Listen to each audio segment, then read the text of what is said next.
on a construit tout de A à Z en fait. Hein, ce qui se donne sur cette scène qui est imaginaire, bien sûr, c'est des témoins réels, c'est des personnages qui viennent raconter leur vérité, ce qu'ils ont vu, ce qu'ils ont expérimenté, ce qu'ils pensent. On essaye, à travers une procédure judiciaire, d'obtenir réparation.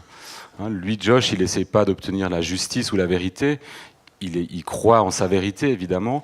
Mais ce que la ville de Cleveland essaie d'obtenir, c'est de l'argent. Hein, ils essaient d'obtenir entre 300 millions et 500 millions. C'est ce qu'ils estiment avoir perdu ces 5 dernières années en impôts, en revenus. Voilà, il y a, les impôts sont calculés sur la valeur immobilière des maisons. Donc évidemment, quand tout s'effondre, il n'y a plus d'impôts. Et les écoles, c'est ce qui finance les écoles. Donc aujourd'hui, ils ferment une classe après l'autre. On ne peut plus payer les professeurs. Il y a des élèves, entre 80 et 100 élèves dans les classes. Donc c'est une situation complètement... et ça va très vite quand une ville comme ça perd. Et ça décline à une vitesse qui est assez impressionnante, quoi. Je savais que le film il serait très simple dans sa forme.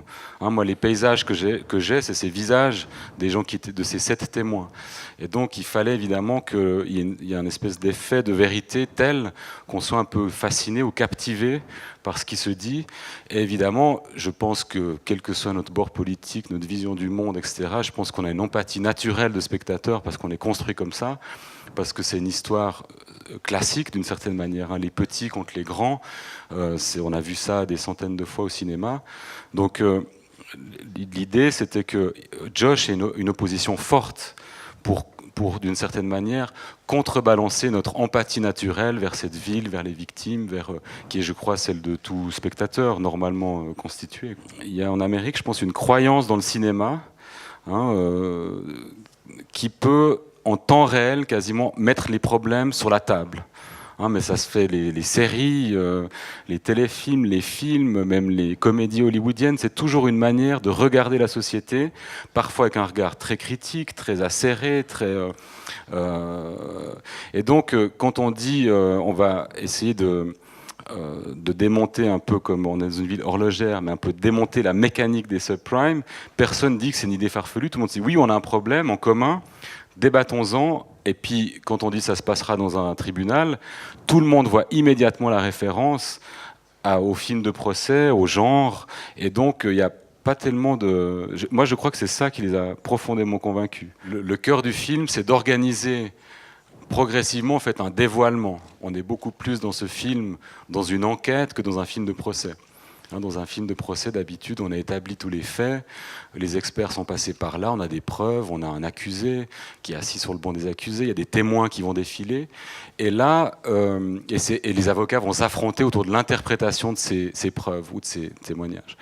Ici, ce qui était pensé, c'était l'ordre des témoins que j'ai choisi, et ça n'a pas bougé en fait. Mais moi j'ai fait un peu la feuille de match, quoi. Hein. J'avais imaginé cet ordre, le policier, puis une famille, puis une deuxième, puis un broker. Et en fait on remonte une chaîne de responsabilité. Et vous, votre position de spectateur, elle est beaucoup plus à essayer de comprendre quelque chose progressivement, plutôt qu'on expose un truc, on dit voilà, il y a eu un crime, tac, cette nuit-là, et puis après on interprète un degré de responsabilité, etc. Sur la décision du jury, non, il fallait... Moi j'ai... disons, donner le cadre, hein, on a construit un chapiteau.